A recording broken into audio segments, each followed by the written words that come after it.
की जय। बोलो बाबा दयाराम साहेब आपकी सदाई जय। श्री महामती कहे साथ जी भया चर्चा का वक्त, अब तुम सुनियो चित दे, लाल आगे आए बैठे इन तख्त, लाल आगे आए बैठे इन तख्त।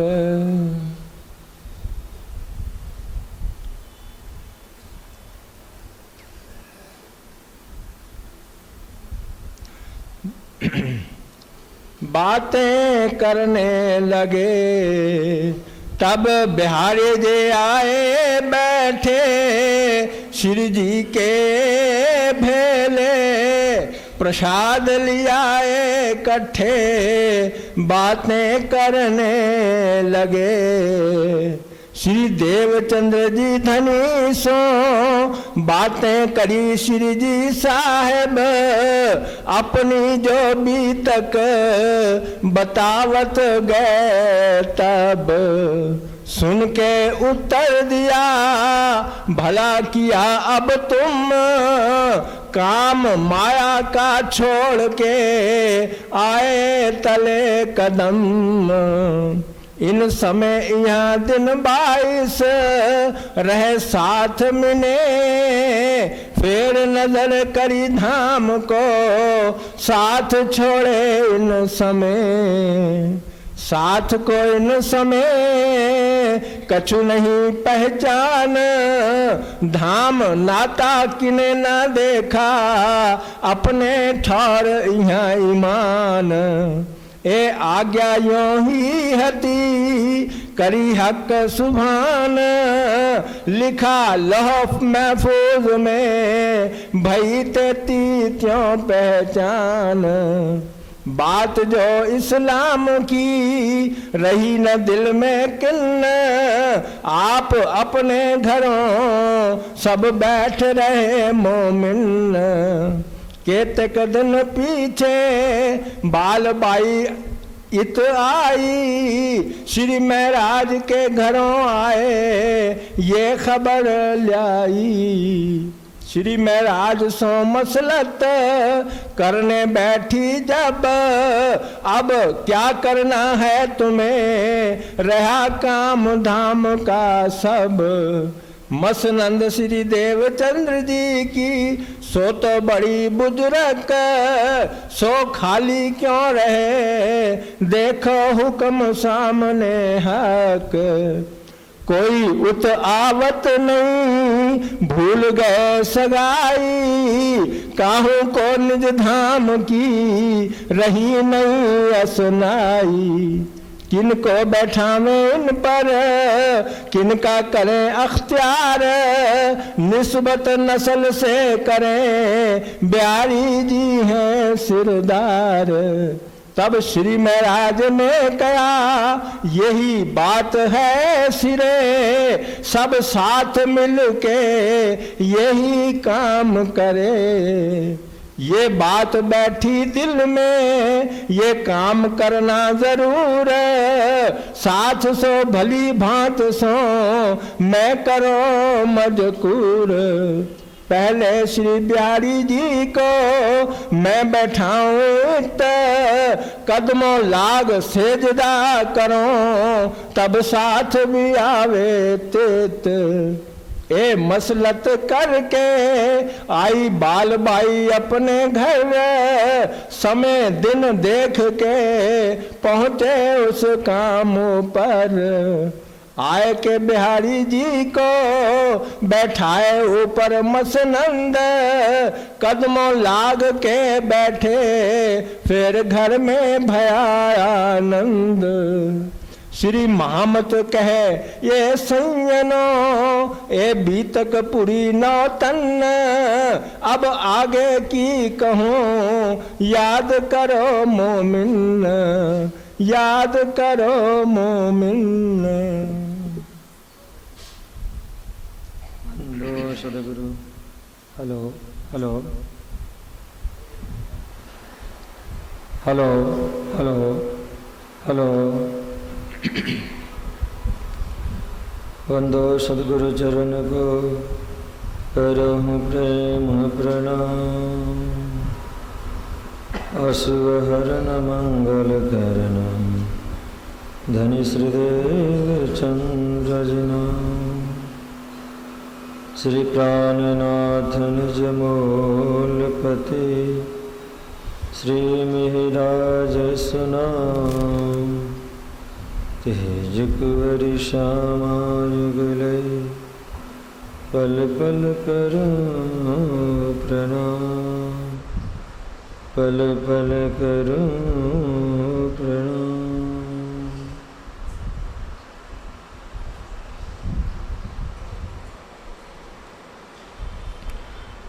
बोलो श्री प्राणनाथ प्यारे की।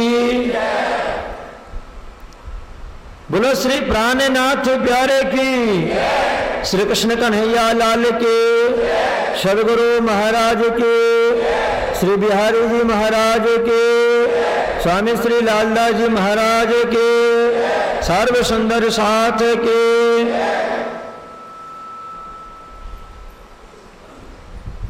पश्चिम धर्म पर सुंदर सा जी श्री बीतक साहब चर्चा का प्रसंग कल का है कि जब श्री बिहारी जी महाराज और बालबाई के कहने से आप श्री जी महाराज सदगुरु धनी श्रीदेव चंद जी महाराज के चरणों में जामनगर उपस्थित हुए हैं कलाजी राजा के पास से।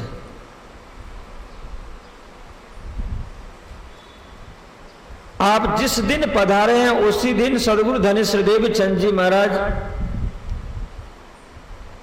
चरणों में प्रणाम किया और सुंदर सा जी को आदेश दिया कि मेहराज ठाकुर को भोजन प्रसाद कराओ। श्री मेहराज ठाकुर ने अपने बड़े भाई जो गुरु पुत्र है श्री बिहारी जी महाराज को भोजन के लिए सम्मान किया।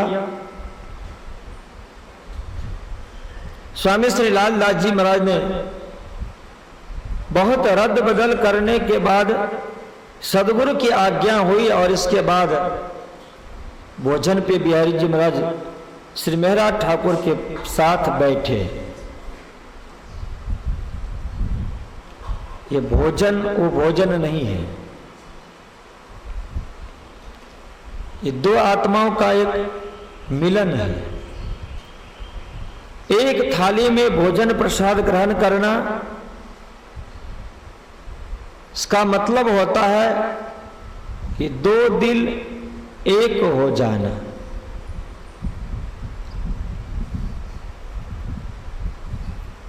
मेहराज ठाकुर जो निष्कलंक बुद्धा अवतार के रूप में इस दुनिया के अंदर में जाहिर होंगे, ये अवतारी पुरुष है, इन्हें सब पता है। सदगुरु श्रीदेव चंद जी महाराज ने कोशिश की कि रतनबाई और इंद्रावती दोनों एक होकर के प्रचार प्रसार करें, पर उस दिव्य परम धाम में श्रीराज जी महाराज ने जिस तरह से लीला बनाई है, इस दुनिया के अंदर में वही लीला प्रतिबिंबित होगी, वही लीला चलेगी। पिता का आदेश श्री बिहारी जी महाराज ने पालन किया, पर अन्य बीतककार ने कहा कि भोजन में थाली में बैठे पर बीच में लकीर कर दिया, बांट लिया। और उसी भाग को महमती प्राणनाथ जी ने वाणी में कहा कि थे हम दो बंदे श्यामा जी का, एक नस्ली और नजरी, झगर दो जुदे हुए देने खबर पैगंबर। तब केतिक गिरो उधर भय और केतिक मेरे साथ, दई जाहिर मसनंद बिहारी जी को दूजी बातुन मेरे हाथ। उसी भोजन का ये प्रतिफल है कि जैसे श्री बिहारी जी महाराज ने दो भाग कर दिया, वह पूर्व में होने वाली लीला की संकेत कि हम दोनों एक नहीं हो सकते। और कुछ सुंदर साजी उनके साथ लग गए, आज भी है। और जो किताबें उतरी रात से लेकर के कयामत तक के ग्रंथ को उन्होंने नहीं माना, और आज भी उनकी परंपरा में इस वाणी की पूजा पाठ संभव नहीं हो रहा हुआ। इसलिए धनी श्रीदेव चंद जी महाराज अंतर्यामी थे, आपने समझ लिया।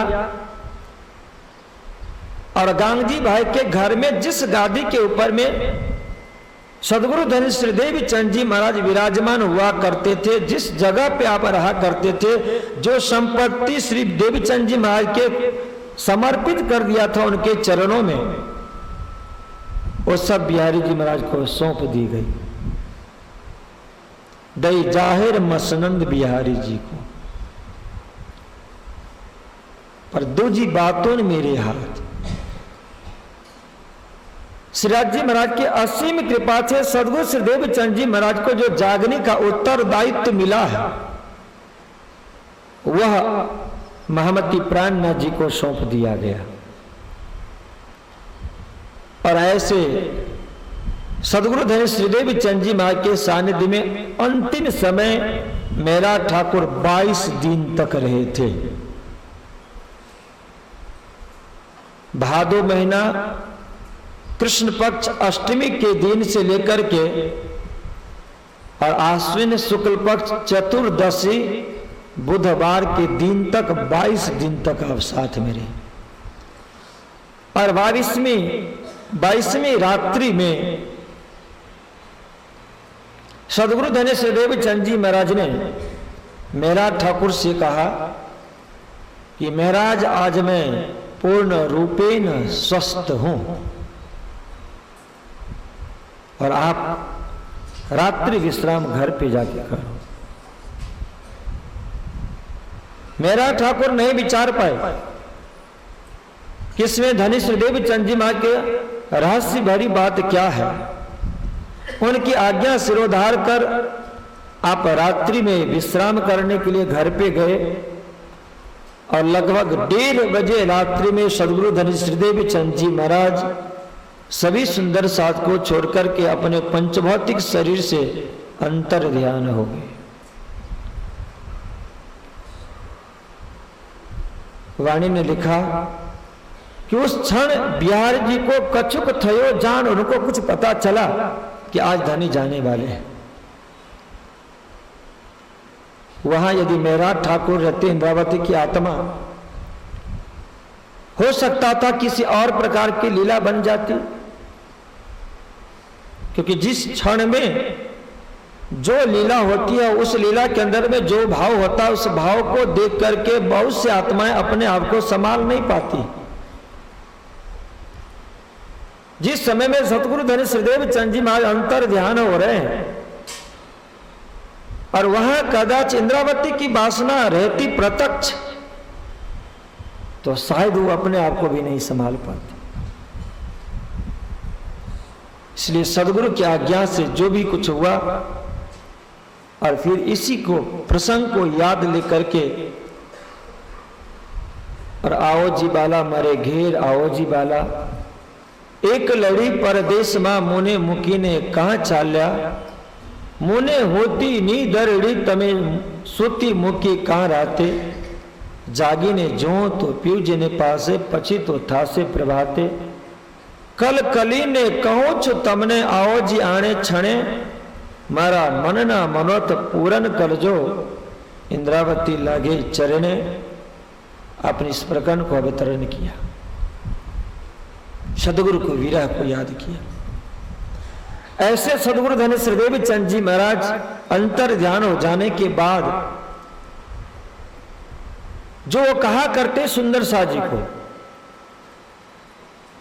कि मेरा इस पंचभौतिक शरीर से दूर हो जाने के बाद सुंदर साजी ये मत समझना कि फिर मैं इस दुनिया में संसार में नहीं रहूंगा, आपके बीच में नहीं रहूंगा। सुंदर साथ की जब भीड़ होती थी, चर्चा हुआ करती थी, उस समय सदगुरु सुखदेव चंद जी महाराज कहा करते थे कि हमें घेर जेने लेसू सार। परम धाम जाने के बाद, अंतर ध्यान हो जाने के बाद में भी आपको खबर लेने के लिए जरूर से जरूर आऊंगा, सदगुरु कहा करते थे। इसलिए सुंदर साथ जी को पता है कि धनी जाने के बाद में आएंगे। कहाँ आएंगे, किस रूप में आएंगे, वो प्रकाश ग्रंथ ने स्पष्ट किया। और वो फिर आपको खट ऋतु का प्रसंग जब ग्रंथ अवतरण का होगा तो उसमें दर्शन करेंगे कि कैसे वो सदगुरु पुनः आए। अंतर ध्यान के बाद लगभग 20 दिन हुआ तो श्री बाल भाई जी मेरा ठाकुर के पास पहुंचे। अब तक जहां चाकला मंदिर है, श्रीदेव चंद जी महाराज विराजा करते थे, वहां पे कोई सुंदर साजी नहीं आते, सारे के सारे स्तब्ध हो गए। बाल भाई ने प्रस्ताव किया कि महाराज क्या करना चाहिए। सदगुरु अंतर ध्यान के बाद में कोई सुंदर साजी दर्शन करने तक के लिए भी नहीं आते। उनके चरणों में, उनके स्थान में अब किसी सुंदर साज का स्नेह नहीं रहा, प्यार नहीं रहा। और आपको पता है कि धनी श्रीदेव चंद जी महाराज कितने महान, जिनके हृदय में राज समाजी विराजमान हो, परम धाम हो, और वो स्वरूप यदि गादी पे बैठा करते थे, वह गादी सूना सूना हो। इतने श्रेष्ठ बुजुर्ग गादी, वो भी अच्छा नहीं है। अपने को क्या करना चाहिए, सुंदर साथ को ले आना चाहिए, श्रेष्ठ गादी है, किसी को बैठाना चाहिए। और महाराज यदि मुझसे पूछते हो, आप बिना पूछे, यदि आप मुझसे पूछते हो तो धनी श्रीदेव चंद जी महाराज का नाद पुत्र बिहारी जी, बिंदु पुत्र बिहारी जी महाराज हैं, और आपसे 10 वर्ष बड़े भी हैं। ऐसे सदगुरु के जो बिंदु पुत्र बिहारी जी महाराज आपसे 10 वर्ष बड़े हैं, तो मेरा विचार है कि उनको इस गादी पे बैठाना चाहिए। आजकल लोग बहुत होशियार होते हैं, प्री प्लानिंग करके चलते हैं। अभी भी जब पंचायत हो, ट्रस्ट हो, तो बहुत सारी ऐसी बातें जो पहले प्लानिंग करके आते हैं, अभी प्रस्ताव रख करके पास भी कर दिया जाता है। बालबाई भाई पहले से सब प्लानिंग करके है। मेरा ठाकुर हाँ ना तो अलग बात है, सारी बातें लाल लाजी ने बिल्कुल वो बात लिख दी। 3-4 बातें हुई, पर उसमें किसी भी तरह का विचार मेरा ठाकुर दे उससे पहले तो प्रस्ताव रख करके पास किया कर। मेरा ठाकुर मौन स्वीकृति दे दी, बिल्कुल सही कह रहा हूं। इसके बाद में स्वीकृति तो मिल गई, पर सब सुंदर साजी को पता है कि गादी तो मेरा ठाकुर को दिया गया है। उनको क्या पता कि जाहिर क्या होता है, बातों नहीं क्या होता है। गादी पे मान लीजिए कि बैठाने की बात हो गई, बिहारी जी महाराज को बैठा दिया जाए, पर उस गादी का सम्मान कब, कि जब सारे सुंदर साजी आकर के बैठे, उनके चरणों में प्रणाम करे, बिहारी जी के प्रति सदगुरु की भावना हो, तब। बाल भाई को पता है कि ये मुश्किल है, पर एक बात तो हो गई ना, धीरे धीरे कदम बढ़ाना चाहिए। कोई जरूरी नहीं कि एक ही बार कह दिया जाए कि भाई गादी पे बैठा करके उनको सब कुछ करना, वो सुंदर साथ कैसे। बाल भाई ने कहा कि मेरा जब एक उपाय बताओ, आपकी स्वीकृति तो हो गई कि बैठाना चाहिए, पर सुंदर साथ कैसे आएंगे, उनके प्रति किसी के सम्मान की भावना तो है ना। एक स्वीकृति ले ली कि उनको गादी पे बैठाना है, मेरा ठाकुर ने मुख से कह दिया कि बैठाऊंगा। इसके बाद में उनका मौन सवाल है, और उस मौन सवाल का जवाब श्री मेरा ठाकुर ने दिया कि उसकी चिंता आप मत करें, पहले मैं उनको गादी पे बैठा करके फूल हार से सम्मान करूंगा, उनके चरणों में मैं प्रणाम करूंगा, और सभी सुंदर साज को खंडनी कर कर के उनको समझाऊंगा कि क्या होता है। यह वही स्थान है, हमारे सदगुरु नहीं है। पर जिस स्थान पे, जिस जगह पे सदगुरु विराजमान हुआ करते थे, उनके शरीर के अंदर में जो दिव्य शक्तियां थी, जिस दिव्य शक्तियों के माध्यम से यह धरती पुण्यवती हो गई है, सतचिद और आनंदमयी हो गई है। हम भले बिहारी जी को नहीं माने, उनको प्रणाम न करें, उस धरती को हमें प्रणाम करना है जहां पे सदगुरु विराजमान हुआ करते थे। उस गादी के चरणों में प्रणाम करना है, फिर जिस गादी पे बैठ करके सदगुरु चर्चा किया करते थे, उनके चरण को प्रणाम करना है। और उन्होंने समझाया, सुंदर साजी से कहा कि जिस तरह से कोई सिद्ध पुरुष हो, उनके चले जाने के बाद उनका शरीर नहीं है, कुछ भी नहीं है, पर यदि वो स्थान है जहां पे वो बैठा करते थे, जहां पे उनकी लीला हुआ करती थी, साधना हुआ करती थी, वह स्थान भी पूज्य हो जाता है। इसलिए हमारा स्थान पूज्य है, हम उनके चरणों में प्रणाम करें। पर महाराज ठाकुर को यह पता नहीं कि वो सारी की सारी शक्तियां मुझ में आ गई। पर सदगुरु श्रीदेव चंद जी महाराज ने कहा था कि जब मैं, मुझे उठा दो, या नहीं तो जब मैं उठ जाऊंगा तो वो शक्ति आपके अंदर में जाएगी। सदगुरु धनी श्रीदेव चंद जी महाराज अंतर ध्यान जिस क्षण में हुए, तो हर एक एक सुंदर साजी को पता था, जो वो कहा करते थे कि मैं बैठ न सकूं धाम में। क्यों? ठाड़ी इंद्रावती करे रुदन, सबको पता था कि क्या रहस्य है। मेरा ठाकुर के अंतस्कर में पांचों शक्तियां लेकर के सदगुरु श्रीदेव चंद जी महाराज बैठ चुके हैं। मुझे उठाई हो गया, शक्ति आकर के बैठ गई। पर मेरा ठाकुर से जो कहा गया था कि तुम बैठो तब वह दर्शन होगा, इसलिए मेरा ठाकुर बैठ नहीं पाए, उस गादी पे विराजमान हो गए श्री बिहारी जी महाराज। लगभग सदगुरु के अंतर ध्यान के बाद 1 महीने का समय था। आश्विन महीने के समय में आपकी गादी नशीनी हुई। उस समय के संदर्भ में भीतरकार ने कहा कि सभी सुंदर साजी को संदेश दे दिया गया महाराज ठाकुर से कि भाई इस दिन इनको गादी नशीनी है, आप सभी सुंदर साजी पधारना, भोजन प्रसाद भी है, भंडारा भी है, बहुत बढ़िया पंजाबी खीर बनने वाली है। खीर तो बनना है ना। सुंदर साजी को भाव देखना था महाराज ठाकुर कि हमने तो समझाया है स्थान को लेकर के, सदगुरु को लेकर, पर मेरे समझाने के बावजूद भी बिहारी जी महाराज के प्रति सुंदर साहब जी की भावना कितनी है। संध्या के समय में एक मीटिंग रख दी गई बिहारी श्री महाराज ठाकुर के द्वारा। सुंदर साहब जी से कहा गया कि ये हौज है, हम सारे सुंदर साथ उस दिन इकट्ठे होंगे और प्रातः काल ही उनकी गादी नशीनी होगी, भजन कीर्तन होगा, चर्चा उपदेश होगा और हम सभी सुंदर साजी गादी अभिषेक के बाद में उनके चरणों में प्रणाम करके इसके बाद में भोजन प्रसाद लेकर के देंगे, भंडारा करके जाएंगे। पर आप सभी सुंदर साजी से निवेदन है कि एक एक लोटा दूध भर के ले आना है। सब सुंदर साजी गए, श्री महाराज ठाकुर की आज्ञा है, पर किसके लिए है? बिहारी जी के लिए।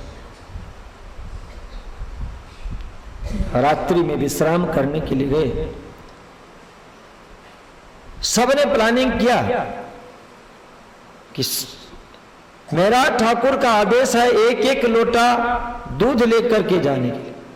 और रात्रि में जब सोने के लिए आप गए तो बिस्तर ऊपर में जाते ही आपके मन में ख्याल आया सुंदर साजी के अंदर में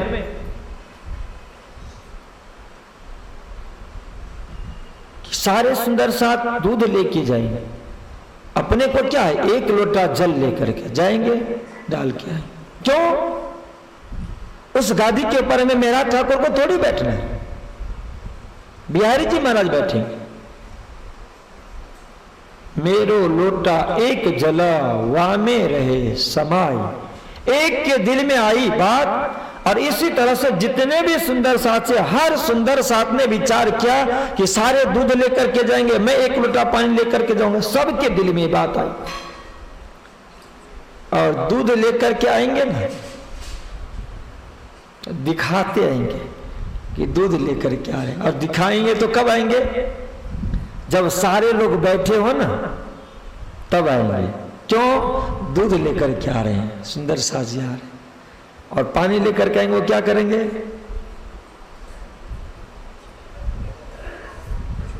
समय यदि दिया हो कि भाई 6 बजे तक सभी सुंदर साजी एक एक लोटा दूध लेकर के आ जाना, तो जिनको दूध लेकर के आना होगा ना, 6 बजे नहीं आएगा, क्योंकि 6 बजे कौन होगा वहां?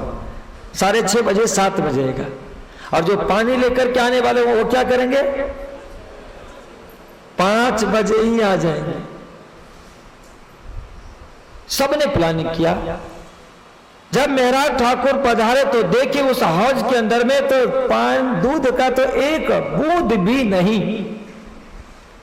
उससे बाल भाई बिहारी जी और नागजी भाई ने भांप लिया कि ये बिहारी जी महाराज के प्रति क्या हो रहा है।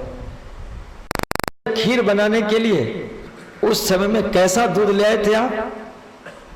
एक एक की बात होगी। इसीलिए कहा कि हंस हंस गिर गिर परसीस जागनी ब्रह्मांड की लीला। दोनों को अंतर देखेंगे ना कि उस दिव्य परम धाम में हम एक दूसरे को कितना चाह रहे थे, और इस दुनिया के अंदर में जिनको हमने सदगुरु कहा, और हमारे ये सदगुरु कहा नहीं है, साक्षात धाम के धनी श्री श्यामा जी महाराज के अवतार, उनके सुपुत्र रतन बाई की वासना, उनका गादी नसीनी, और इसके बाद में जो उस समय में प्योर ब्रह्म सृष्टि थे। क्या ये लीला अक्षर ब्रह्म अखंड नहीं करेंगे? ब्रजराज की लीला हो गई, श्री जी महाराज की हवसा की लीला अखंड होगी, उनका प्रचार प्रसार अखंड होगा, और बिहारी जी महाराज जो गादी नसीनी हुई वो नहीं अखंड होगी। और आप सबों से कहा जाए कि बिहारी जी महाराज क्या गादी नसीनी है और ले आए तो लेकर के आएंगे कि नहीं ले आएंगे? ले आएंगे ना दूध। मुझे कल कहना चाहिए था कि भाई आज जो है ना उनके गादी नसीने बढ़िया से बढ़िया खीर बननी चाहिए, बहुत बात है, अखंड आनंद है। और हर एक वहां रतन बाई का सिर झुक जाएगा, वो नहीं, उनको भी आनंद आएगा कि राज्य मां सही में कह रहे थे दिव्य परम धाम में कि अपने आप को भूल जाओगी, परम धाम को भूल जाओगी, राज्य महाराज का प्रेम प्यार सब कुछ भूल जाओगी। और हकीकत था कि वो हकजात ब्रह्म प्रियाएं अपने आप के एक दूसरे के स्वरूप को बिल्कुल भूल गए, सब भूल गए, सबके ऊपर में हास्य। ये जामनगर की परम पवित्र श्री बिहारी जी महाराज की लीला लालदास जी महाराज ने स्मरण कराया। हास्य रस में है वही प्रेम, परमधाम का आनंद, पर उसी एक रस को इस दुनिया के अंदर में व्रजरास और जागने ब्रह्मांड के अंदर में उसी रस को अनंत भाग में बांट दिया गया है। आपने इस लीला को श्रवण की तो श्रवण करने के बाद में कभी बिहारी जी महाराज की इस लीला को प्रसंग को भूलेंगे? और आपको सुन करके दुख हुआ किसी को? नहीं, हास्य रस में बांट दिया गया। और इसके बाद में आप देखेंगे फिर कैसे करुण रस में आप परिवर्तन हो जाते हैं। श्री बिहारी जी महाराज की गादी नसीनी हुई और जयकारा लगाया गए, बोलो श्री बिहारी जी महाराज की। जो नहीं बोलेंगे ना तो अक्षर ब्रह्म अभी भी देख रहा है, वो याद किया जाएगा। बिहारी जी महाराज कहेंगे कि भाई उस समय की बात तो थी, पर इतने समय के बाद में जब तारतम्य से आपको पता चल गया कि वो तो बिहारी जी महाराज को रोल दिया गया था, तब तो समर्थन करना चाहिए था ना। अब क्या भेदभाव है? जो हाथ नहीं उठाएंगे तो मैं भी उनसे कहूंगा कि ये सुंदर साजी हाथ नहीं उठाए थे। बोले श्री बिहारी जी महाराज की जय नहीं बोले हैं उनकी। अरे कभी कहाँ हर रोज लगाते हैं? हर रोज तो यहाँ पे प्राणनाथ पेरे की जय, कृष्ण कन्हैया लाल की जय होता ही है अपनी परंपरा में। पर बिहारी जी महाराज को तो कभी कभी प्रसंग आता है तब तो उनको खुश कर दिया करो। उनके गादी नसने भी अपने खुश नहीं। अरे श्री जी महाराज की गादी नसीनी होगी उस समय जरूर खुश होगा, उनको दिया है। अभी आपने सुना ना जो जाहिरी गादी दी है सदगुरु ने भेंट में, तो उस सदगुरु के द्वारा भेंट में दी गई गादी में फिर हमें खुशी नहीं?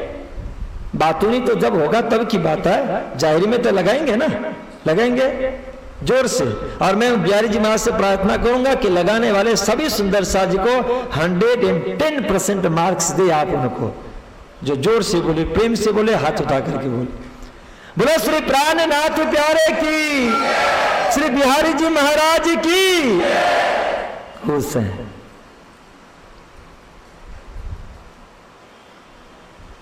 बिहारी जी महाराज गादी नशीनी होने के बाद परंपरा शुरू हुई। सुंदर साची आते हैं और जैसे सदगुरु धनी श्रीदेव चंद जी महाराज के समय में 4 बार चर्चा हुआ करती शुरू हो गई। सुंदर साथ आते हैं पर आनंद नहीं आता। सुंदर साथ जी ने जब मेहराज ठाकुर से प्रार्थना की तो मेहराज ठाकुर फिर चर्चा की परिचर्चा शुरू कर दी, हो गई। समय बीतता गया।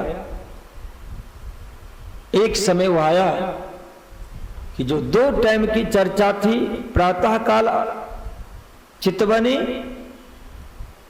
और सायंकाल 4:30 से 6 बजे की चितवनी, वही चालू रही। बाकी जो ब्रजरास और धाम की अन्य चर्चाएं सदगुरु श्रीदेव चंद जी महाराज सुनाया करते थे, वह बंद हो गई।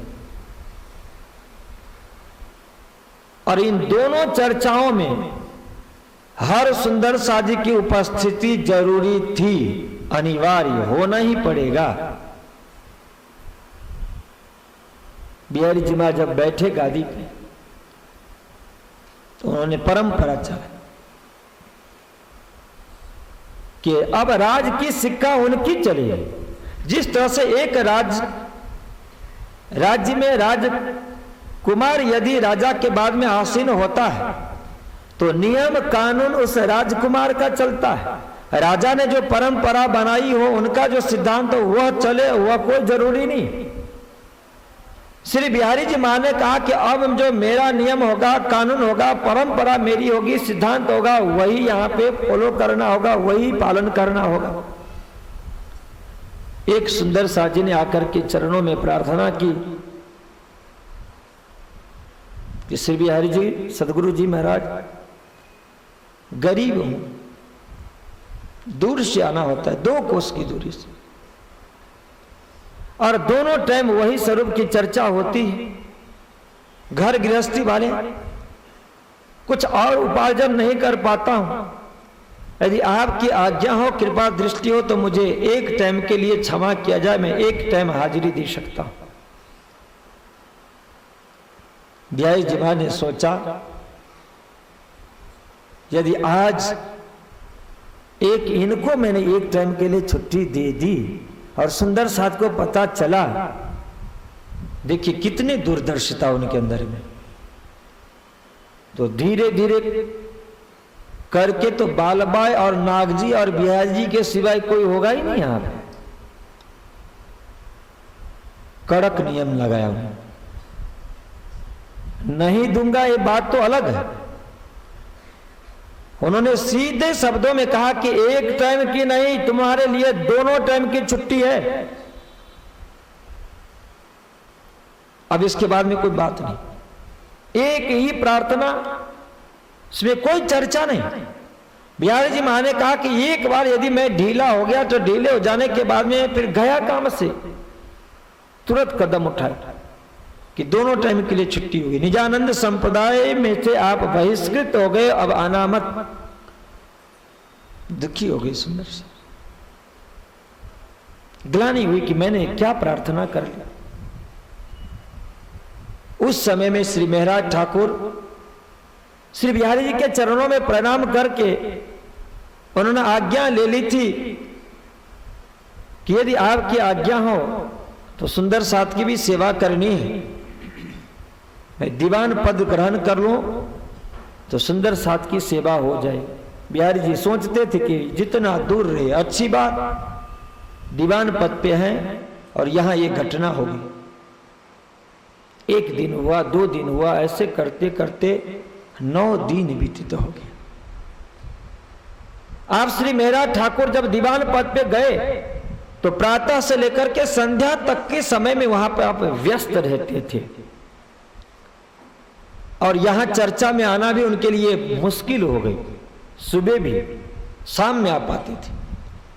जब सुंदर साथ ने उनसे प्रार्थना की कि यदि आप ऐसे करोगे तो हम सुंदर साथ की हालत क्या होगी, फिर उस समय में आपने शरीर को बहुत कसने दी। प्रातः काल ब्रह्म मुहूर्त में 3 बजे उठ जाना, स्नान करने के बाद में बिल्कुल 4:30 बजे दरबार में हाजिर हो जाते थे। स्वरूप की चर्चा श्रवण करते थे, श्रृंगार का श्रवण करते थे और फिर उसको परिचर्चा करके इसके बाद में दरबार में जाते थे और दरबार का सब काम करने के बाद ठीक 4:30 बजे सदगुरु के चरण में हाजिर हो जाया करते थे चकला मंदिर। ये परंपरा थी।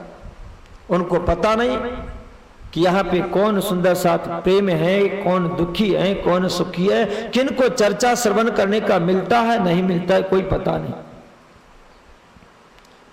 जिस सुंदर साथ जी को निकाल दिया गया था वो 9 दिन तक वहां बैठे रहे और सुंदर साथ तो सुंदर साथ है, सारे बिहारी जी के वन से नहीं चलने वाले, पर भय है सबको कि यदि मैंने इनको कोई सलाह दी और पता चल गया तो फिर मेरी भी हालत यही होगी। इतने कड़क स्वभाव के श्री बिहारी जी महाराज, पर किसी ने स्नेह शब्द से कहा कि भाई ऐसा करो, यहां कुछ भी नहीं होने वाला,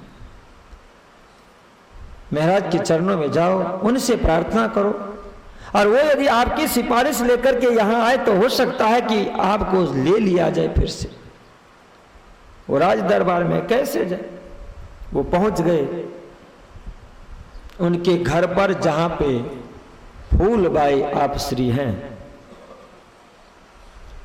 सुंदर साथ जी को देख करके आप बहुत खुश हुए, स्वागत किया, आइए बैठे, उच्च आसन दिया। सुंदर साथ है, समाचार पूछा, बहुत दुखी होकर के उन्होंने बताया कि मैं गरीब हूं, निर्धन हूं, अपने परिवार के भरण पोषण के लिए कुछ उपार्जन भी कर लेता हूं, पर 2 टाइम चर्चा में ऐसा नहीं हो पा रहा था, मैं कुछ भी उपार्जन नहीं कर पा रहा था और मैंने सदगुरु के चरणों में प्रार्थना की थी कि मुझे 1 टाइम के लिए आप छुट्टी दें और वो नाराज हो गए, मुझे संप्रदाय से बाहर निकाल दिया।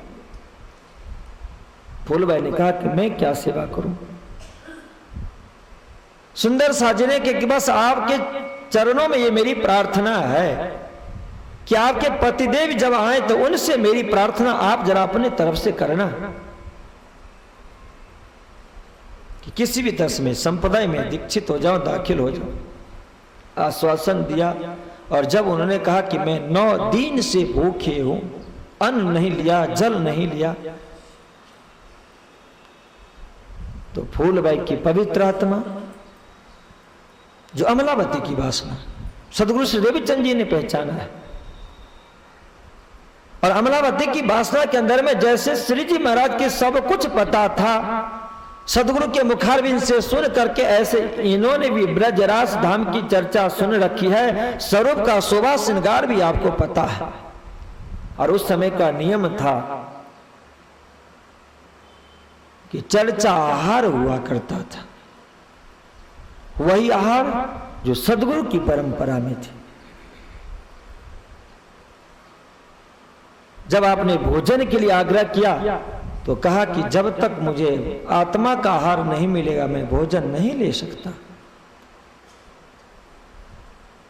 फूलबाई जी ने उसी समय में स्वरूप वर्णन करके सुना दिया, शोभा श्रृंगार वर्णन करके सुना दिया, कहा कि आत्मा का आहार हो गए, अब भोजन प्रसाद दिया। और श्री बिहारी जी महाराज का जासूस जाल फैला हुआ था। उन्होंने पता लगाया कि भाई ये भाई जो यहां बैठा था 9 दिन से गया कहां? जासूस चारों तरफ फैल गए, खोज निकाला कि मेहराज ठाकुर के घर पे गया, फूलबाई ने सम्मान किया, स्वरूप चर्चा सुनाया, भोजन प्रसाद करवाया और आश्वासन दिया कि मेहराज ठाकुर जब आएंगे पतिदेव तो मैं आपकी प्रार्थना सुनाऊंगा और जरूर से जरूर आपको बिहारी जी के चरणों में वो दाखिल करवा देंगे। बिहारी जी को तो सुनना ही था और द्वारपाल के ऊपर में आज्ञा हो गई कि खबरदार, आज ध्यान रखना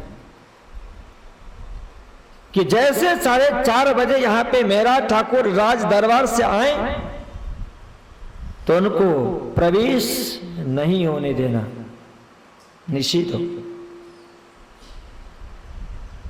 आज्ञा पालन किया। जैसे आए, द्वारपाल ने हाथ जोड़ करके कहा कि आज बिहारी जी महाराज की आज्ञा है कि आप प्रवेश नहीं कर सकते, आप धैर्यशील थे। मेरा ठाकुर ने पूछवाया कि भाई कारण क्या है? कहा कि ये अपने को पता नहीं, अंदर से पता चला। और जब अंदर संदेश दिया गया कि मेरा ठाकुर आ गए हैं, उनको रोक दिया गया है और वो ये कारण जानना चाहते हैं कि भाई किस कारण से, मैं कहां दोषी हूं, भूल कहां मेरी। बिहारी जी मां ने संदेश भिजवाया कि ये इस तरह से आप दोषी हो, और इसके बाद खुद आए और इसके बाद में उनसे कहा कि जिस सुंदर साजी को मैंने संप्रदाय से, धर्म से निकाल दिया है, साथ से निकाल दिया है, वो आज 9 दिन तक यहां बैठा हुआ था और 10वें दिन आपकी धर्म पत्नी फूलबाई ने स्वरूप सुनाया, चर्चा सुनाया, उच्च आसन देकर के बैठाया, भोजन करवाया और आश्वासन दिया कि मेरा ठाकुर के आने के बाद बिहारी जी के चरणों में आपको दाखिल कर दिया जाएगा। इतना बड़ा मेरा अपमान, उन्होंने इतनी बड़ी साहस कर ली, ये बर्दाश्त नहीं होगा मेरा ठाकुर बिहारी जी से। श्री जी महाराज ने कहा कि अब आगे आज्ञा क्या है प्रभु? बिहारी जी ने कहा कि बस 2 में से कोई एक करो। उनको पता था कि अब इस बार तो सदा सर्वदा के लिए मेरा ठाकुर मुझसे दूर हो ही जाएगा। सब सुंदर साथ को बताएंगे कि गादी पे मैं हूं, मेरी सत्ता है, और जो मैं सिद्धांत चलाऊंगा, परंपरा चलाऊंगा, वही चलेगा, और उसका पालन यदि नहीं करेगा कोई सुंदर साथ, उनको बाहर जाना पड़ेगा। इसी परंपरा में मेरा ठाकुर भी बाहर जाएगा। मेरा ठाकुर से पूछा गया कि धर्म चाहिए कि धर्म पत्नी चाहिए?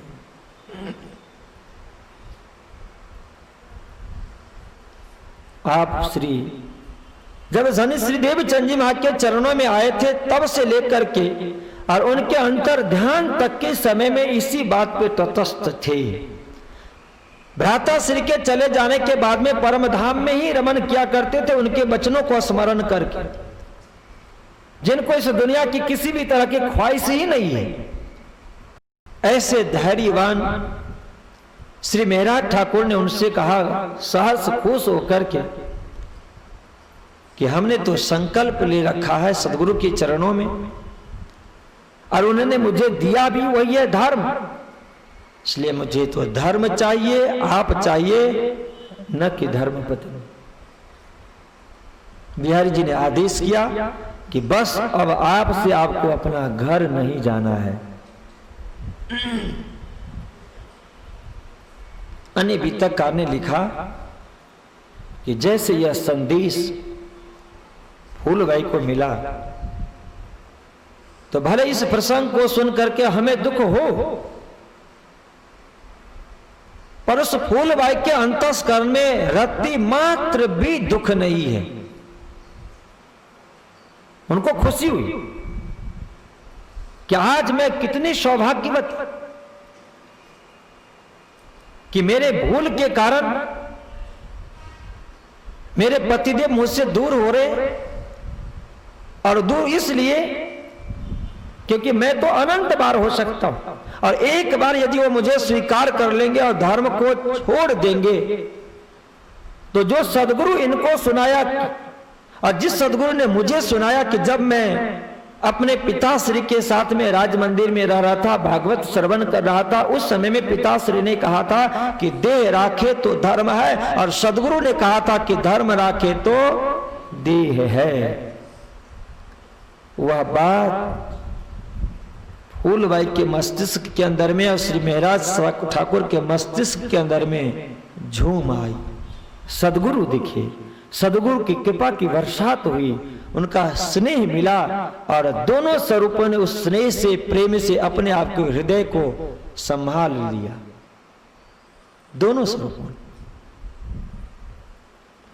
और फूलबाई ने संदेश भेजवा दिया कि मैं आज धन्य हो गई, क्या आप धर्म पे अडिग हो गए, खुश।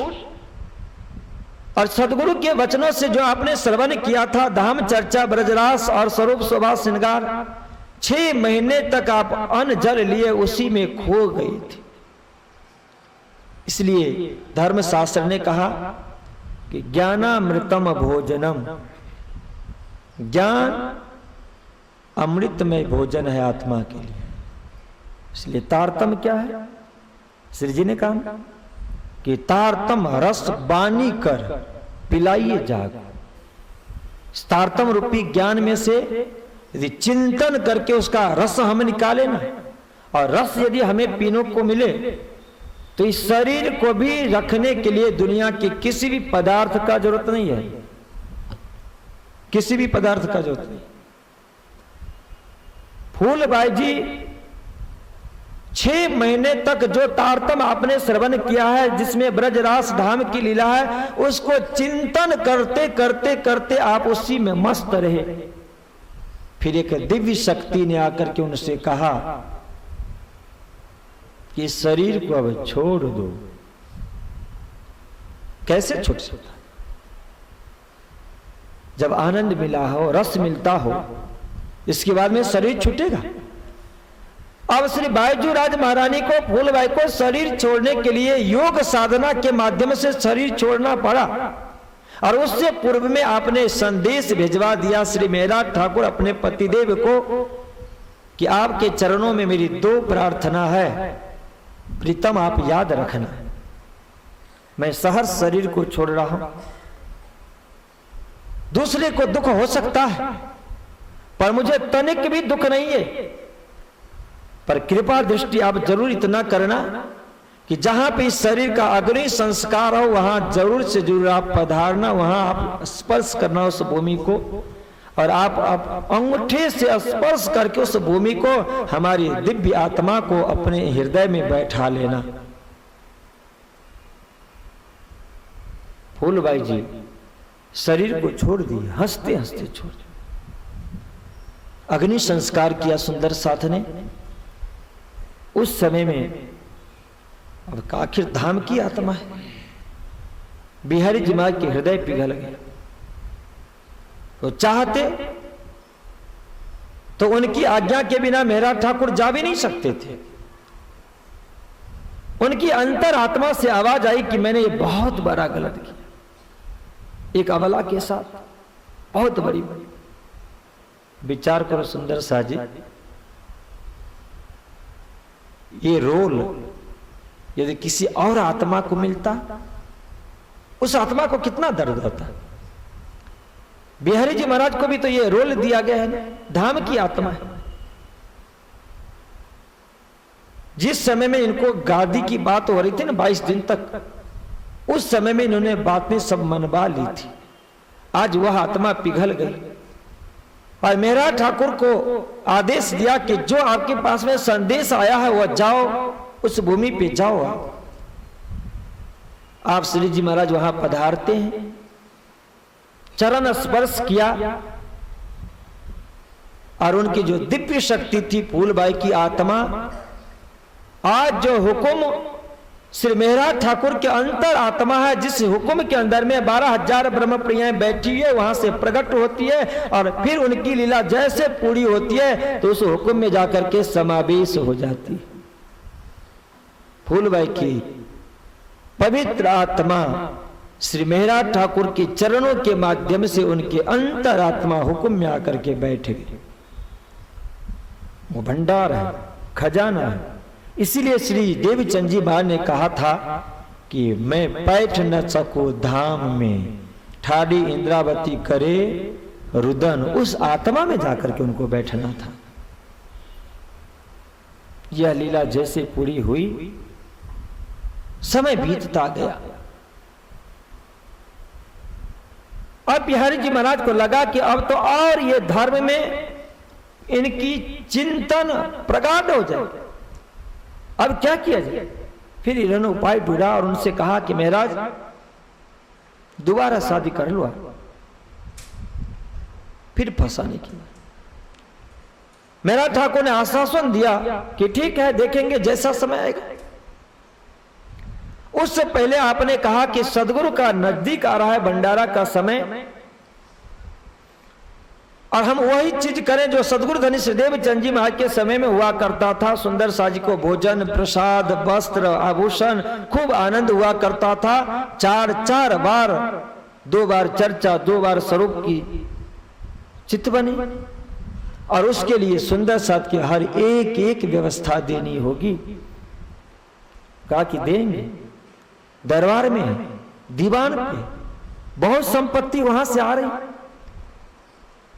और श्री बिहारी जी महाराज को भी अच्छे अच्छे वस्त्र पहनाए, आभूषण से अलंकृत कर दिया कि जैसे वो लगे कि हकीकत में कोई एक बादशाह है, राजा है, चक्रवर्ती सम्राट है, और है क्यों नहीं। सदगुरु की गादी पे बैठे हैं। भले सदगुरु फकीर के रूप में रहते थे, पर आज तो आप तो अभिषेक हुआ है राजा महाराजा से अधिक बढ़ करके इनकी शोभा। नागजी को भी वस्त्र आभूषण दिया। जिस नागजी भाई के संदर्भ में सुना था ना कल, कि कौन है ये बिहारी जी महाराज के, पर आप याद रखना, कल किसी सुंदर साथ ने कहा तो मैंने कहा कि चलो इसको हम फिर भी तक में सुंदर सा जी को स्मरण करा दें। भांजा का मतलब बिहारी जी महाराज के जो बहन जी थी ना, यमुना बाई, जिनका संबंध विवाह हुआ था मेघा भाई से। इनके कोई संतान नहीं थे इनके पास, पर मेघा भाई का जो बड़ा भाई था थारा भाई, उनके संतान है बिहारी जी महाराज। तो देरानी जेठानी हुई है ना। इस संदर्भ से नागजी भाई बिहारी जी महाराज का भांजा और बिहारी जी महाराज मामा श्री हुई, ये संबंध है। श्री बिहारी जी महाराज को भी और नागजी भाई को भी खूब वस्त्र आभूषण से श्रृंगार किया, हथियार भी दिया, और श्री बिहारी जी ने आज्ञा दे दी कि ठीक है, अच्छी तैयारी करो, और ऐसे ही होना चाहिए। सुंदर साथ को भीड़ लगनी चाहिए, चर्चा उपदेश भी होना चाहिए, और खर्चा तो करेंगे कौन, मेहराज करने वाले। पर यदि किसी से कोई काम करवाना हो ना, तो दुनिया की परंपरा है कि उनको खुश करो फिर, और उनकी प्रवृत्ति जान लो, स्वभाव जान लो कि किस वस्तु से ये खुश होंगे, वो जानना जरूरी है। अब बिहारी जी महाराज को क्या चाहिए था, चर्चा उपदेश से खुश होते वो और नाराज हो जाते। उनको क्या चाहिए था, संपत्ति। इसीलिए महाराज ठाकुर ने वस्त्र है, आभूषण है, अच्छे अच्छे पहरा दिए, और इसके बाद में खुश कर लिया। तुरंत प्रस्ताव रख दिया, पास भी हो गया कि भंडारा होना चाहिए। अब श्री महाराज ठाकुर ने दरबार में रहने वाले, उनके सानिध्य में रहने वाले सुंदर साथ से कहा कि भाई अब तो हुक्म हो गया, ये संपत्ति है, जो भी सुंदर साथ है उनको खूब खिलाओ, वस्त्र भी दो, आभूषण भी दो, कोई कमी नहीं है, आनंद करो। अब इनकी भी आज्ञा हो गई, सुंदर साथ को छूट मिला, आनंद मंगल हो रहा है, और भंडारे की भी धीरे धीरे तैयारी हो गई। मैदा आ गया, घी आ गया, खांड आ गया, वो जिलेबी बनने वाले। जिलेबी अच्छी लगती है,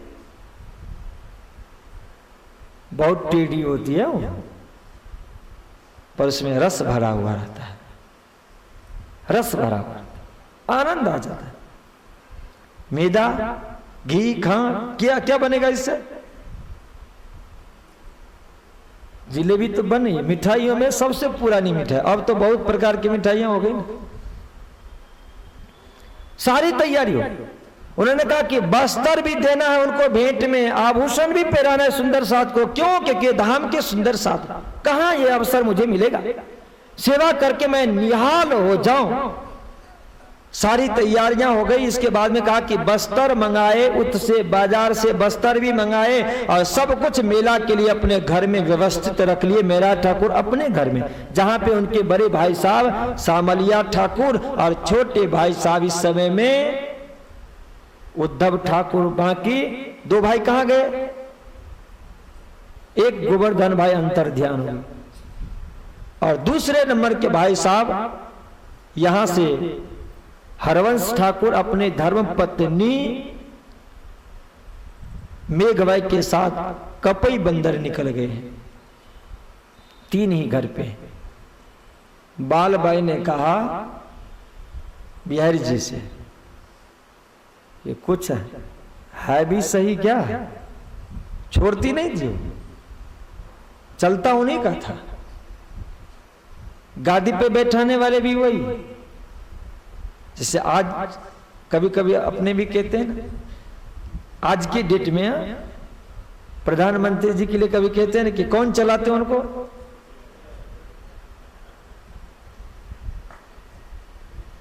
कठपुतली। पर मनमोहन जी तो बहुत होशियार हैं, ऐसी बात नहीं है, बहुत बुद्धिमान है, बहुत बुद्धिमान। पर ये अभाव था श्री बिहारी जी महाराज के अंदर। बालबाई ने कहा कि ये सुंदर साथ इकट्ठे होते हैं, कुछ आपसे पूछा जाता है तो कोई प्रश्न का जवाब नहीं देते, सवाल का जवाब नहीं होता। सारे सुंदर साथ जी मेरा ठाकुर को चाहते और फिर ये दूसरी बलाई आपने उठा के ले आई कि ये भंडारा करे, खाई पिएंगे। सुंदर साथ को पता चलेगा भाई जब भंडारा में जयकारा लगेगा, किसके तरफ से रसोई भंडारा? मेरा ठाकुर की तरफ से। जय जयकार उनकी होगी और सारे सुंदर साथ जी जिनको नहीं पता है वो भी उनके तरफ जाएंगे कि अरे मेरा ठाकुर की तरफ से हो रहा है, उनके प्रति झुकाव होगा। इसके बाद में वस्त्र दिया जाएगा भेंट में और खुश हो जाएंगे। और इसके बाद में आभूषण जब मिलेगा तो फिर उनके खुशी में चार चांद लग जाएगी और जो भी आपसे जुड़े हुए हैं वो भी छोड़ करके चले जाएंगे। मेरा ठाकुर को अकेले रह जाओगे। बालबाई और नाग जी के सिवाय कौन पूछने वाला है? बिहारी जी महाराज को लगा कि अरे ये तो मेरा ठाकुर थोड़े से दान दक्षिणा में खुश करके और मुझे तो बंधन में डाल दिया। थोड़े से हुआ ना, तो गादी ना चला जाए फिर से, सारे सुंदर साथ उनके पीछे चले जाए। हमेशा डर है बिहारी जी महाराज। फिर मंत्रणा हुई तीन की। बालमैन ने कहा कि एक उपाय है, एक जो इस समय में राज दरबार में दूसरा दीवान है ना, आपका अच्छा सांठ गांठ है उसके साथ में, और जो दो दीवान हो ना, और राजा जिसको बहुत सम्मान करता हो तो स्वाभाविक है कि दूसरे दीवान के मन में उसके प्रति घृणा नफरत आना ही आना है कि बस उनको पकड़ो, अपने ले आते हैं सिक्का और सब कुछ तो अपने को सौंप दिया है ना, देखने वाले अपने ही, सब सारा कार्य व्यवहार अपने को दिया गया और अब मारते अपने स्टाम्प फटाफट ले आया गया मंत्री को बस में करके, और जो कपड़े मंगाए गए थे सब के ऊपर में स्टैंप लगा दिया राज दरबार का।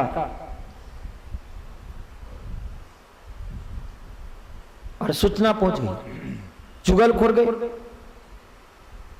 राजा के पास में जाकर के मंत्री दीवान के साथ में जाकर के कहा गया कि जाम सत्ता आपको यह खबर होनी चाहिए कि जिस मेरा ठाकुर के ऊपर में आपका इतना बड़ा नाज है, गौरव है, और आप उनके ऊपर में विश्वास करते हो, हकीकत में वो विश्वास के पात्र नहीं है। आपके साथ में बहुत बड़ा विश्वासघात हो रहा है। आपकी राज्य की संपत्ति छुप छुप करके वो अपने घर में ले जाया करते हैं।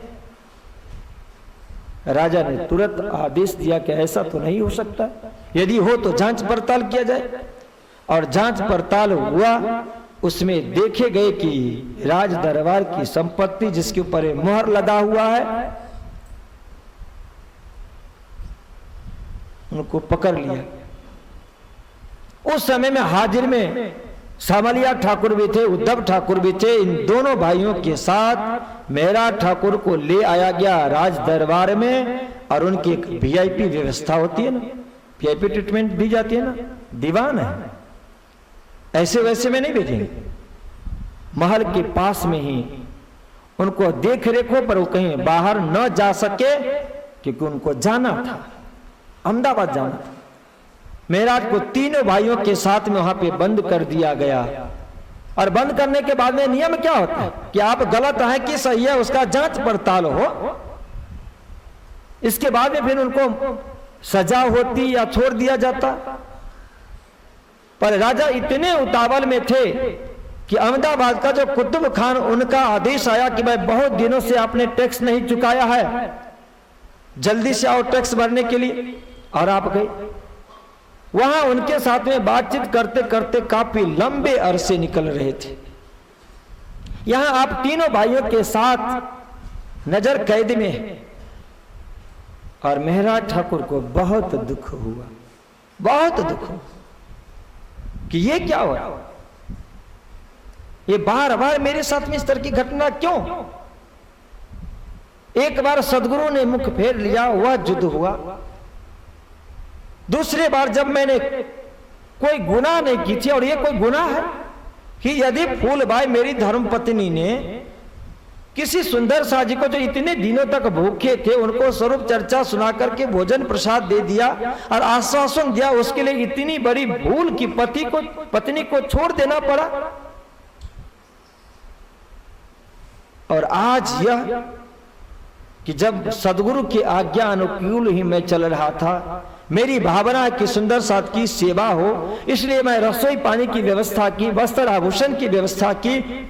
और इसके बाद में फिर मुझे इस हालत में पहुंचा दिया गया कि मैं झूठा हूं, मैंने राज दरबार से चोरी की है, इतनी बड़ी मेरी बदनामी। यह है मौत का शरबत पीना। एक दीवान जिसके ऊपर में राजा को इतना बड़ा गौरव हो, और इसके बाद में उनके ऊपर में इस तरह का लांछन लगे कि राज दरबार से चोरी करके ले आए संपत्ति। क्या हमारे सदगुरु नहीं जानते थे? उनको नहीं पता है। और फिर सदगुरु धनी श्रीदेव चंद जी मां के स्वरूप को याद करते करते इतने विरह से व्याकुल हो गए, उनके स्वरूप के सिवाय कुछ भी नहीं दिखा। हवसा में गए। इसके बाद में सदगुरु श्रीदेव चंद जी मां के स्वरूप को याद करते गए।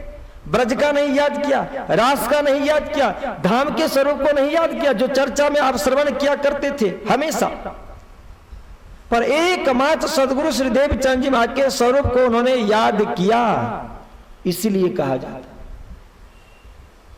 कि जब हम यहां दर्शन करने के लिए आए ना, तो कभी कभी हमारी भावना हो जाती है कि राज्य का स्वरूप कहां दिखता है।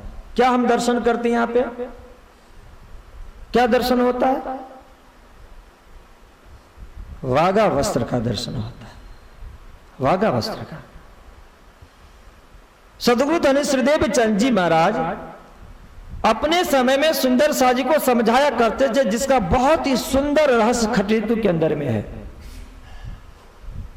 श्री जी ने कहा, उस समय सवाल किया, आनी फेरे अमे केम करी आव्या तमे आव्या छो की तमे कोण तम माहे कोण मने कही ने पृछबो एम। पर सदगुरु क्या करते थे? ब्रजरास की लीला को सुना करके उस स्वरूप को ध्यान करने के लिए, चिंतन करने के लिए, भक्ति करने के लिए सुंदर साजी से कहा करते थे। परमधाम में श्रीराज महाराज जो कंचन बन के सिंहासन पर में बैठे हुए उस स्वरूप को चर्चा सुनाते थे, चितवनी करवाते थे और ध्यान करने के लिए कहा करते थे। पर परमधाम का स्वरूप, ब्रजरास का स्वरूप मुझ देवचंद जी के अंदर में बैठे हुए हैं। इस स्वरूप को ध्यान करो, यह आपने नहीं सुनाया था, उनको ध्यान करो। पर जिसको आप रात दिन अपने नेत्र से देखते हो और जिनके बारे में आप रात दिन कान से श्रवण करते हो, यही तो सदगुरु की महिमा है। इसलिए संत ने कहा, कबीर साहब, हरि रूठे गुरु ठौर है, पर गुरु रूठे हरि न ठौर। मुश्किल है। गुरु और सदगुरु ऐसे नहीं होते। गुरु सदगुरु क्या करते हैं, परमात्मा को अपने बस में कर लेते हैं। और आप सुनेंगे खट ऋतु के अंदर जो बिहारी जी महाराज का प्रसंग आएगा वाणी अवतरण के बाद, तो क्या किया उन्होंने। सदगुरु धनी श्रीदेव चंद जी महाराज के स्वरूप आपने देखा है आज तक अपने इस दृष्टि से, और जो ब्रजरास धाम की चर्चा है उससे तो आपने सुनी है, पर उस चर्चा को सुनकर के आज तक उनके समय में किसी भी सुंदर साजी की आत्म जागृत हुई ही नहीं। पर धनी श्रीदेव चंद जी महाराज की जो जीवनी है, उमरकोट मारवाड़ से लेकर के और जामनगर दर्शन तक की जो उनकी जीवनी है, वह जीवनी हर एक एक सुंदर साज के दिल दिमाग मस्तिष्क के अंदर में उतर चुकी है। उनकी वाणी, उनकी लीला, उस लीला के अंदर में भी रस है। और मैंने आपसे कहा कि एक रस नहीं है। सदगुरु धनी श्रीदेव चंद जी महाराज की जीवनी में उनकी जो लीला है, उस लीला के अंदर में परम धाम का एक रस 9 प्रकार के रस में बट चुका है। और उस 9 प्रकार के रस सदगुरु श्रीदेव चंद जी महाराज की लीला को श्रवण करके और आप श्री महराज ठाकुर ने उस रस को पी करके और मस्त हो चुके हैं उनके स्वरूप में। जब आप हवसा में गए तो उन्होंने जो उपदेश दिया था ना कि कंचन वन के सिंहासन के ऊपर में जिनके 6 पाए 6 डाने, एक एक दादे में 10-10 रंग जवेरों की झलकत है, और उस सिंहासन के ऊपर में जो एक गादी 2 चाकले, उसके ऊपर में जो दोनों स्वरूप विराजमान है, जिन दोनों स्वरूपों के लिए उन्होंने कहा कि सिंदूरिया रंग जराब की सारी, श्याम रंग जराब की कंचुकी, नीली लाही को चरनिया। सिराज जी महाराज के श्रृंगार के लिए कहा कि सिंदूरिया रंग जराब को चीरा, आसमानी रंग जराब की पिछोरी, नीलो न पीलो बीच के रंग के पटका, केसरिया रंग जराब को इजार। उस स्वरूप को ध्यान नहीं किया आपने, पर सदगुरु कहा करते थे कि उनको ध्यान करो, ब्रज के स्वरूप को ध्यान करो, रास के स्वरूप को ध्यान करो। पर जब आपत्ति आती है ना, तो जो अपना सबसे बहुत नजदीक होता है ना, उन्हीं को हम याद करते हैं सबसे अधिक। छोटा बच्चा हो जिनको कोई पता ना हो ना, गिरे तो माँ बाप को याद करेगा, खुशी हो तो माँ बाप को याद करेगा। और जो कोई संत हो, साधक हो, सुंदर साथ हो, जिन्होंने साधना के शक्ति से अपने प्रीतम को चाहता हो, उनके पास यदि कोई दुख हो, कोई हर्ष हो, कोई सुख हो, कोई ग्लानि हो, तो उस हर एक एक पल पल क्षण क्षण के अंदर में उन्हीं को याद करेंगे।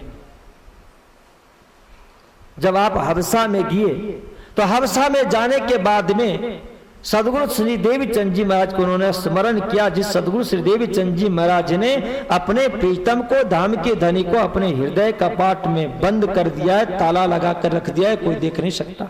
इसीलिए उन्होंने कहा कि आने फेरे अमे केम करी आव्या तमे आव्या छो केम, कि हे राजी महाराज, इस दुनिया के अंदर में तीसरे ब्रह्मांड में हम सारे सुंदर साजी कैसे आए और आप कैसे आए। और इसके बाद में सवाल किया कि हे सदगुरु, मुझे आप ये बताओ कि तमे कौन। अब उनको दिखा वहां पे, अब तक नहीं दिखा था। इसके बाद में अंगुली से निर्देश करके कहा कि तम माहे कौन, आप कौन है और आपके अंदर में कौन बैठा है, दोनों का मुझे आप बताएं। इसके बाद में उन्होंने सवाल किया कि पोते प्रगट पधारिया छो, आरा देव छो ब्रजने रास। इसके बाद उन्होंने सवाल किया कि श्रृंदावती सो अंतर का कीधु, तमे मुने देव तेनो जवाब मांगा है। उस विरह की अवस्था में जब आत्मा दुखी हो जाए तो फिर झगड़ने में भी उनको आनंद आता है। इसलिए सिंधी किताब में झगड़ा किया है। सदगुरु धनी श्रीदेव चंद जी महाराज के प्रति विरह करके, और आपने उनसे सवाल किया है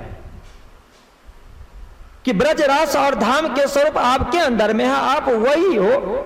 जब तारतम ने प्रकट कर दिया तो तारतम ने प्रकट करके ये असल में बता दिया कि आप दोनों में कोई अंतर नहीं है। तो आपने हम सब सुंदर साजी के बीच में बैठ करके चर्चा करते समय यह क्यों नहीं समझाया। और आज मैं आपको प्रत्यक्ष दर्शन कर रहा हूं, तो आप में उनमें कोई भेद ही नहीं है। इसलिए आप मेरे सवाल को जवाब दें धनी कि आप कौन हो और आपके अंदर में बैठा हुआ स्वरूप वह कौन है। इनको पता है, पर जवाब दे उससे पहले और आप सवाल करते हैं कि यही आप करते हैं। आपो पू ओलखावी करीने दर्पण नाखो चुप्रानना, यही करते हैं कि जब आप खुद कंकण बन करके आए हैं, जिसके अंदर में आरसी लगा हुआ है और उसको देखने से अपने स्वरूप को पता चल जाए, आपके अंदर में ब्रजरास और धाम के स्वरूप है, आपको मैं देखूं तो आपके स्वरूप से वह मुझे दर्शन हो जाना चाहिए था। ये आपने मुझे क्यों नहीं बताया उस समय में? आप इस सवाल का हमें जवाब दें। ये विरह करें।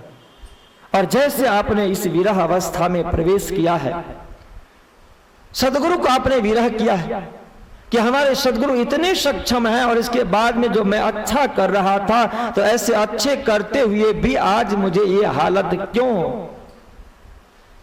उनको पता नहीं है कि क्यों। इसलिए श्री जी महाराज कहें एक बार जब अपने छोड़ देते हैं, अब इनको ये पता है ना कि गए तो क्या फर्क पड़ता है। इसलिए वाणी में कहीं कहीं कहा है ना, वाणी में एक एक सवाल का जवाब छुपा हुआ, पर वह सवाल आपके मस्तिष्क में झूम जाना चाहिए, तो जवाब तो आपको हर पल हर क्षण में मिलेगा। बहुत बार मैं भी कभी सुनता हूं कि जब वाणी में हुक्म की बात आती है, हुक्में चोरी कर लिया भी, हुक्में दे, सब बातें आती है, तो पता नहीं चलता कि ये क्या है, पर वो किसके लिए है। इसलिए गीता ने कहा है ना, वो भी सटीक है, कर्मण्य वाधिकारस्ते मां फलेषु कदाचन। वही चीज यहां पे हुक्म की बात कि फल की अपेक्षा मत करो, कर्म करते जाओ। फल किस समय का कैसा देना है, आपने जन्मांतर में क्या किया है और इस समय में आप क्या कर रहे हो, दोनों को देख करके फल दिया जाता है।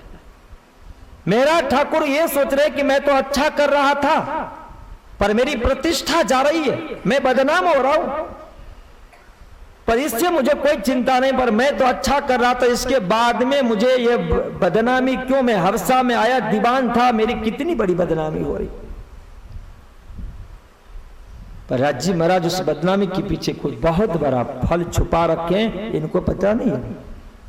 इसलिए कहा कि ये हुक्म कर रहे हैं किन के लिए, कि यहां हो रहा है कृपा माफक करनी, कृपा माफक करनी है, ये हुक्म कर रहा है। यहां पे कहेंगे कि हुक्म चोरी कर लिया भी, तो यहां जो हुक्म चोरी करके लाएंगे तो इस चोरी का फल दंड सजा फांसी की नहीं मिलेगी। यहां पे सम्मान होगा, यहां पे अपयश नहीं होगा, यहां पे कीर्ति होगी, यहां पे अपमान नहीं होगा, यहां पे सम्मान होगा।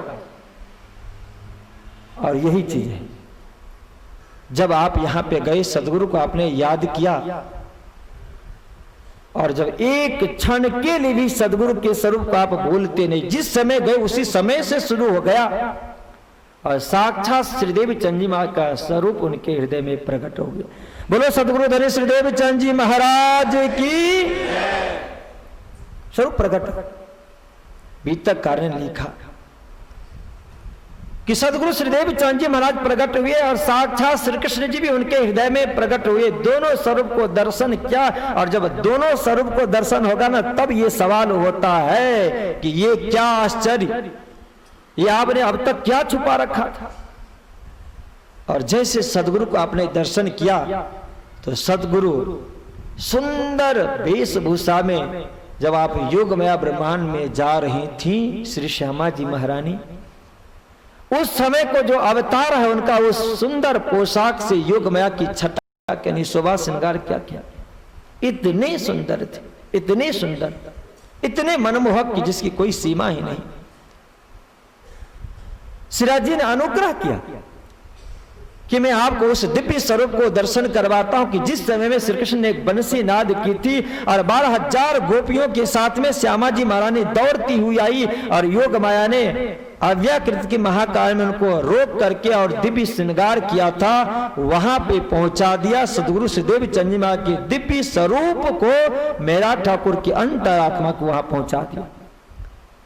श्यामा जी महारानी को स्वरूप में दर्शन करके और फिर अखंड स्वरूप नी अस्थिर आकारे शोभा कहो घन में करीने स्नेह वर्णन हो। अखंड स्वरूप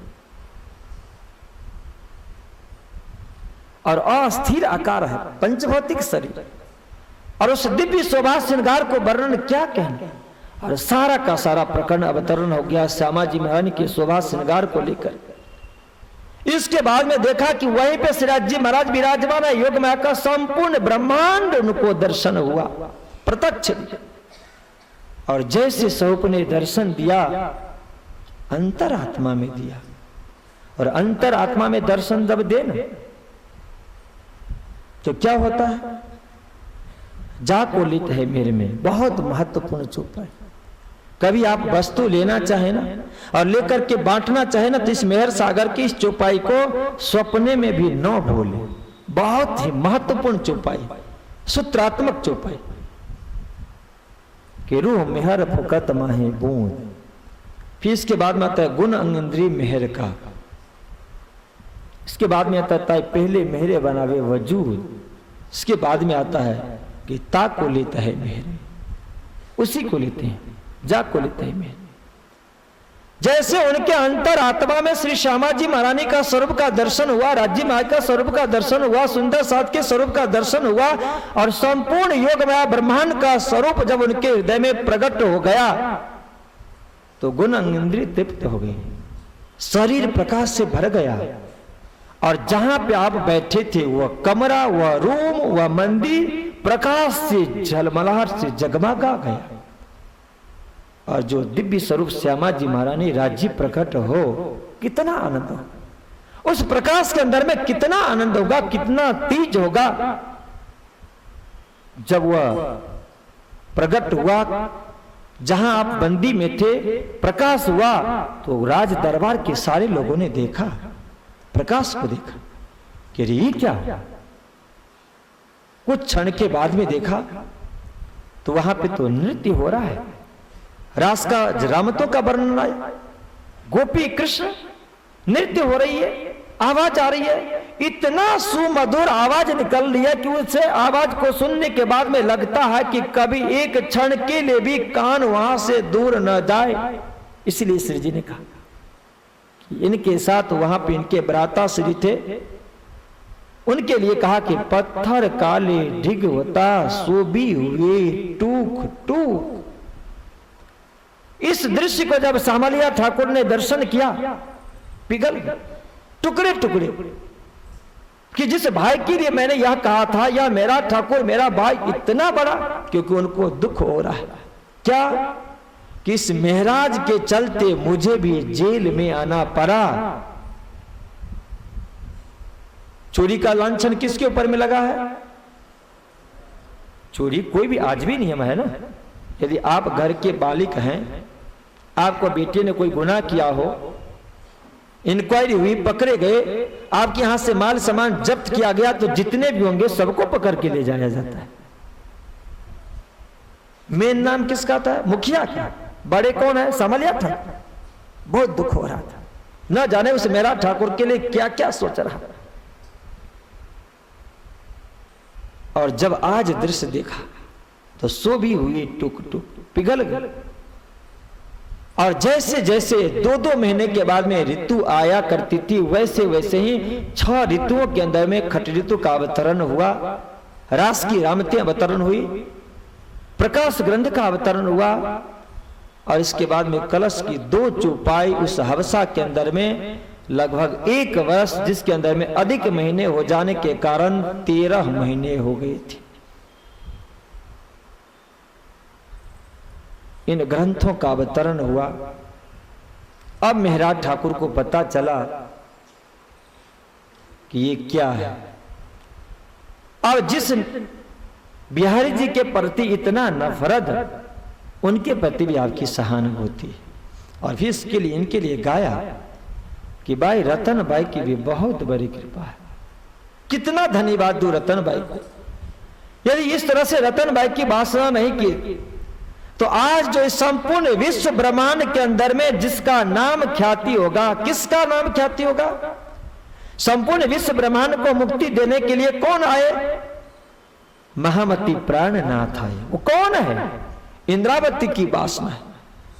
अब उस इंद्रावती को इतने आसमान तक पहुंचाने के लिए, 14 लोक ब्रह्मांड तक पहुंचाने के लिए यदि एक कारण बना रतन बाई की वासना, तो उस रतन बाई की वासना को कितना धन्यवाद अंतःकरण से देगी इंद्रावती। विचार तो करो आप, कितना।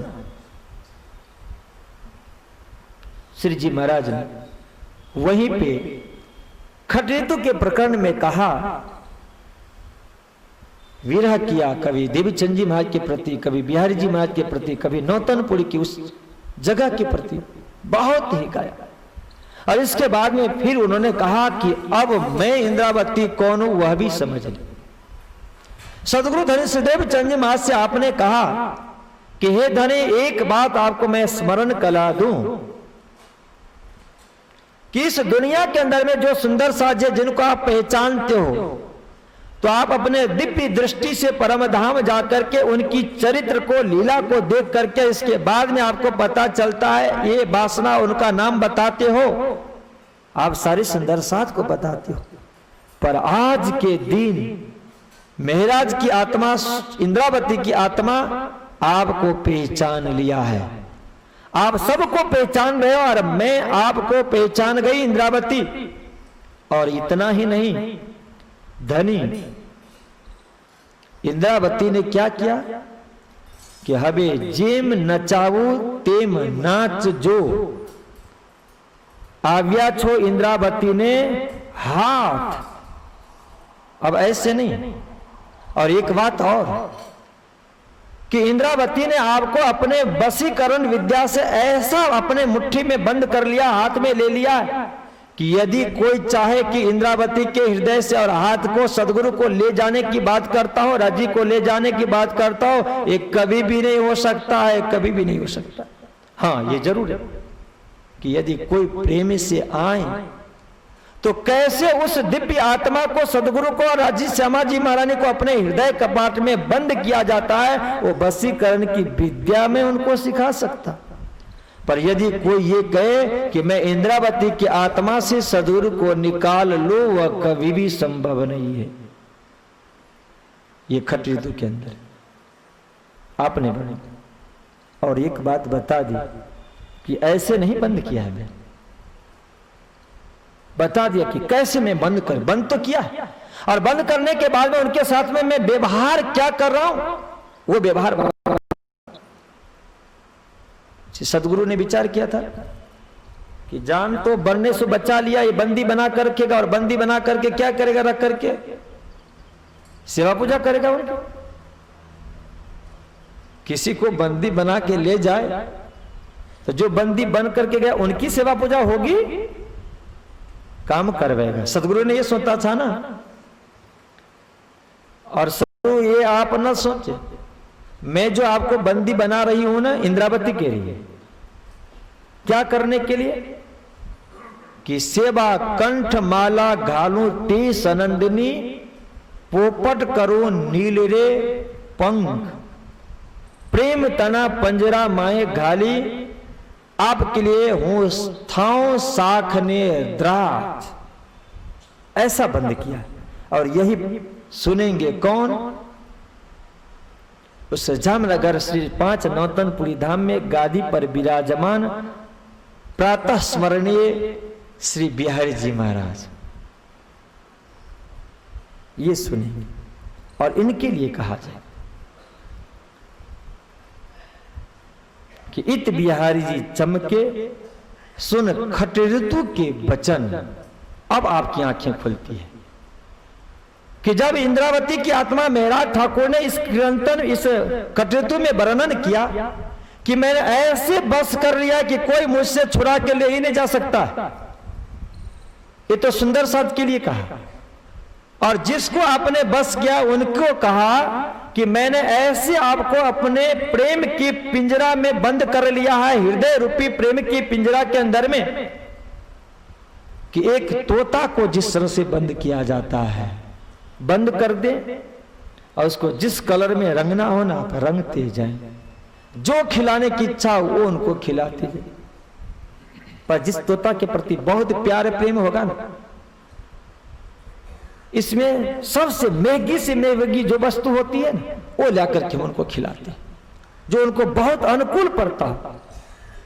श्री देवचंद जी महाराज के लिए आपने कहा कि मैं भी आपके लिए ऐसे ही करूंगा, सेवा कंठ माल घालो तेस आनंदनी, वैसे मैं करूंगा कि नील पोपट करो नील रे पंख, कि आपके दिव्य स्वरूप को अपने हृदय रूपी प्रेम से भर करके ऐसे हृदय रूपी पिंजरा के अंदर में बंद कर दूंगा, और आपके दिव्य स्वरूप को हमें जो जो इच्छा होगा उन्होंने इच्छाओं के माध्यम से आपको सजाऊंगा, शोभा करूंगा, श्रृंगार करूंगा, जैसी हमारी इच्छा होगी वैसे। और फिर जब राजभोग बाल भोग का टाइम होगा तो क्या करूंगा, उठाओ साख ने द्राक्ष, रूपक क्या बनाया, तोता बनाया अपने हृदय रूपी पिंजरे के अंदर में जो प्रेम से भरा पड़ा, और उस हृदय रूपी पिंजरे के अंदर में बैठे हुए सदगुरु रूपी जो तोता है, उस तोते को क्या अच्छा लगता है, तो कहा कि आपको उस समय अच्छा लगेगा क्या, एक पेड़ से, आम के पेड़ से टपका हुआ आम का फल तोड़ करके जमीन पे रख करके या पाउडर डाल करके पकाया हुआ आम नहीं, वह तोता नहीं खाता है। कैसा खाता है कि थोड़ा सा पका हो, अंदर में थोड़ा सा लाल लाल हो, और पवन का झकोरा लगा और डंडी कमजोर है, हिलते जुलते टूट करके नीचे गिर गया ना, वो बहुत पका हुआ नहीं था, वो हमारा आपके काम में नहीं है, पर वह फल तोता बहुत प्रेम से खाता है, बहुत प्रेम से, क्योंकि बहुत पक गया हो तो नहीं खाएगा, थोड़ा सा लाल हो, और वह फल यदि आप उनको तो इतना प्रेम से खाएगा। सदगुरु के लिए श्री इंद्रावती ने कहा कि मैं आपके लिए, इंद्रावती की आत्मा आपके लिए वैसे ही पेड़ से टपका हुआ फल आम शाख बन जाएगा, और फिर इसके लिए आपके लिए द्राक्ष भी बन जाएगा। यदि आप कोमल से कोमल मीठे खट्टे खाने चाहें तो इंद्रावती की आत्मा द्राक्ष बन जाएगी। द्राक्ष इस तरह से उस हवसे के अंदर में रास प्रकाश खटे तो और कलश की 2 चौपाइयां अवतरित हो गई। और उसी परंपरा में स्वामी श्री लालदास जी महाराज जब बंगला जी में बीतक लिखने के लिए बैठे हैं तो उन्होंने चिंतन किया कि जब इन चारों ग्रंथों के अवतरण की बात हो रही है तो फिर क्यों न ऐसा करें कि अब तक जो 14 ग्रंथ का अवतरण हो चुका है उन सभी ग्रंथों का एक साथ में वर्णन कर दिया जाए। स्वामी श्री लालदास जी महाराज उसी प्रकरण में वर्णन करके सुनाया कि जब श्री जी महाराज अहमदाबाद के बाद निकलेंगे दीप बंदर के लिए तो प्रकाश ग्रंथ का बेहद वाणी का अवतरण वहां होता है। सूरत में जब आएंगे